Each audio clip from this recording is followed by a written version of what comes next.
Lesson this morning comes to us from the book of 1 John chapter 4 verse 18 from the Message, and it carries a powerful message for us this morning.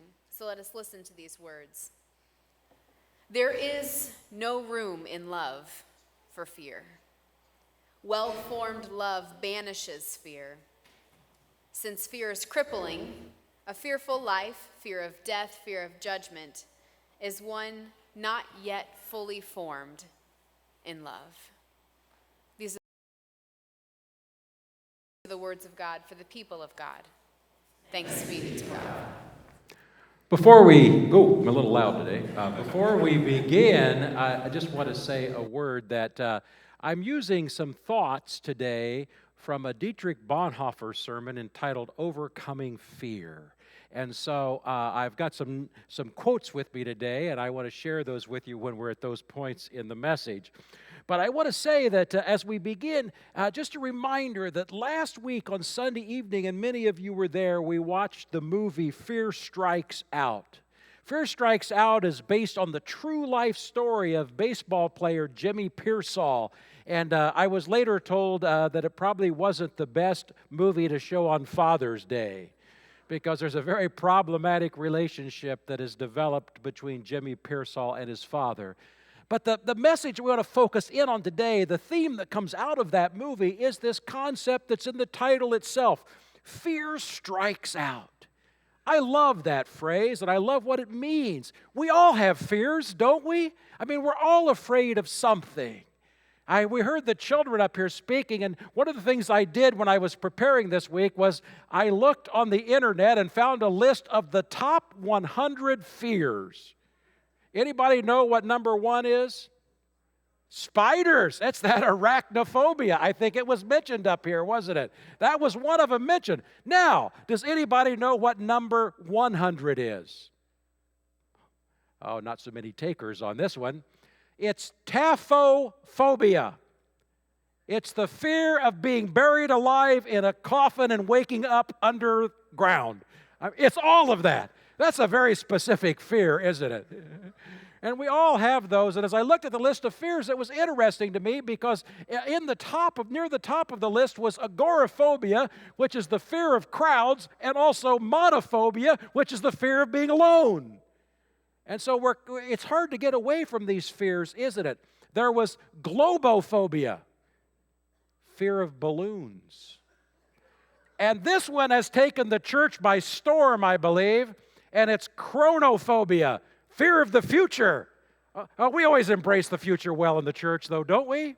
Well, begrudgingly, when we're pulled along and forced along, but we all have fears, is what I'm saying. And it's so important to recognize and accept that we have fears and move forward. Dietrich Bonhoeffer, as I said, and if we don't remember Bonhoeffer was a great pastor, author, theologian, Lutheran who was at his prime during the rise of the Nazis in Germany, and in his church spoke out against what was happening. And he talked about that in this message, truly, in dealing with overcoming fear. He said this, that fear is the arch enemy itself. It crouches in people's hearts. It hollows out their insides. Fear secretly gnaws and eats at all ties that bind people to both God and other. And fear can do that, can't it? I mean, fear can really bind us up, and there's no doubt about it. No matter where we are, no matter who we are, no matter what stage in life we find ourselves living, fear is there, and it's just around the corner. We can see threats in every corner of our life. There's fear of the other, and I think fear of the other, which is called xenophobia, by the way, is big right now, not just in our country, but across the globe. And it's the fear of the other and the folks we don't understand, so we become afraid of them. But we have fears about our health. We have fear about pain. We have fear about aging. I want to tell you something about aging for a moment. I never have feared aging. I've always considered myself middle-aged. I just don't know too many 126-year-old people. But there is something about aging. I don't feel old, but yet I know I've got less time left than I've had so far. And there's a fear in that. For some of us, isn't there, as we deal with that? And some of us, there's not, but for some of us, there is. There's fear of failure. There's fear in the world issues we see pressing and compressing in upon us. There's fear about things in our own community, fear about jobs, about family issues, all kinds of fears that can continue to press in upon us. But really, I want to say, the real issue here is not fear. The real issue is our response to fear. How do we respond to these things that are pressing in upon us? Do we look for people to blame? Do we hide? Do we build bomb shelters or walls?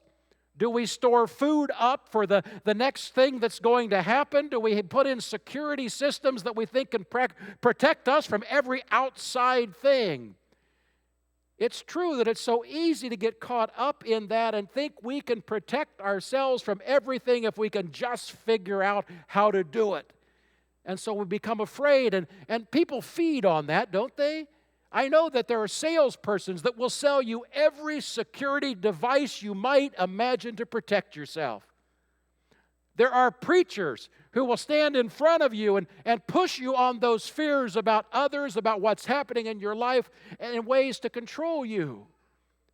There are politicians that play upon our fears and want to push us past where we've been and make us scared and frightened so we know our only way out is them. And it's often the way it happens. How do we respond to fear? One of my favorite songwriters is somebody that most of you don't know. You might have heard the name or not, and his name is Warren Zevon. Warren Zevon has a song that I just think is so appropriate for this, and I'm not going to go through the lyrics, but he talks about all these bad situations he keeps getting into. And the chorus is the same every time. His response to this fear, to the situations he gets himself into is this: send lawyers, guns, and money. Maybe one of those things will take care of his problem. He's not sure. He's just going to, let's just get them all three here. And maybe between those three things, my fears can go away. We all have those things, don't we? We all have those struggles and the ways we respond and where we run to. And sometimes we can be paralyzed by fear and not run at all. And we just get stuck where we are. The problem is that, and maybe the worst of the problem is this, that we let fear control us. It binds us up. In fact, maybe the final triumph, Bonhoeffer would say, is that fear enslaves us. Enslaves us to fear, and we're scared to try anything new. We're scared to reach out in faith. Sometimes we're scared to go outside our doors. Bonhoeffer would say that sometimes we become apathetic when that happens, and we just don't think we have any control over it. And I know I hear that sometimes when elections are coming around, especially among young people. Why should we vote? It doesn't change anything, and so we become apathetic and we let fear take over for us. Others cry and complain about the situation. Still others, as Bonhoeffer said, think they can drive away fear with bold fantasies and shouting loud enough that it will drive the fear away. And yet we know what? None of those things work. Bonhoeffer in his message went to say, we see fear around us. It's all around us. It's in ourselves. It's in our lives. It's in our country. It's in our church. And so sometimes that's what happens with fear. It spreads that. And it has a horrifying power just to kind of reproduce itself. That's what happens with fear often, is it's not the initial fear, but it grows and accumulates. And you know that in your own life. Have you ever been frightened to try something, whether it be skiing or, I don't know, anything, hot air ballooning or whatever it might be? Have you ever been so frightened and the more you avoided it, what happened? The bigger the obstacle became. I have a theory, and something I push on staff all the time. Poor Pastor Allison had to suffer through it again this week. I believe that whenever something happens, we should confront it right away. And so I push her to confront things that happen. Because you know this in your life. When you fail to confront those issues, what happens? They grow and become bigger and bigger and bigger, and they control you and your life. So we need to take a look at those. And yet as Christians, we've got another way to approach this. And sometimes I wonder why Christians are so frightened sometimes. I wonder if we really don't believe the gospel we preach. I wonder if we really don't believe in the Christ who saved us. I wonder what we do believe, that we have to resort, and maybe with Warren Zevon, to lawyers, guns, and money. I don't know why, I'm not sure. Bonhoeffer said it this way: we have the Bible, the gospel, Christ, the church, and faith, and they're all one great battle cry against fear. I love that phrase. One great battle cry against fear. We cannot let fear consume us. The psalmist says it this way: "O Most High God, when I am afraid, I put my trust in you." John says, do not be afraid. We hear it over and over again, don't we? It's a message that rings through the gospel, through the scriptures. 1 John said it today: well-formed faith banishes fear. Now, you may have heard that perfect love casts out fear. But I like this translation better because sometimes it seems impossible to have a perfect love, doesn't it? But a perfect faith, but we can well form our faith. We can work on our faith till it pushes fear out of the picture and away from us. Keep working on your faith, and that's what keeps fear away from you. It's not a magic formula. It's not a security system. It's none of those things. No, it's your faith that drives fear out. Jesus reminded us, and I think Jesus told this parable for a specific reason. I think throughout history, one of the biggest fears we have over and over again is the fear of the people we don't know, the people we don't understand, the people that aren't our color and don't speak our language and don't have our religion, and all of those things, the fear of that other. And so Jesus tells us about those people, and he even calls them enemies sometimes. And he says, you love your enemies. That's a new concept. That's a big step from fear. Jesus tells the parable of the Good Samaritan, the one that was not appreciated by the Jewish people at all, that was considered the other in a big way. And Jesus said it was the Good Samaritan that showed the love of God, the Good Samaritan that showed faith. And we're called to do that. And we use in the New Testament, Jesus uses it, but John uses the word more when he talks about the importance of loving this enemy, loving this other, loving everybody. He uses a Greek word. It's the word agape. Agape is not a feeling kind of love. Agape is clearly a decision we make. In spite of the situation, in spite of the circumstance, in spite of who that other is or that fear is, we choose to love anyway because we're called to do that, to actively make the choice for love. And because we have the Bible, and because we have the gospel, and because we have Jesus and faith, we have to consistently take that step of faith forward. Taking a chance, loving God, loving neighbor in spite of who that neighbor is. When I went to my last church, it was an inner city church, and it was dying pretty readily because almost everyone that came to the church drove in from the suburbs because it was now a downtown church. It wasn't the church that the people that lived next door came to for the most part. And so we made some decisions early on in the life of that church. How were we going to interact with our neighbors? How were we going to bring people in that weren't like us? And so we made active steps to show that love.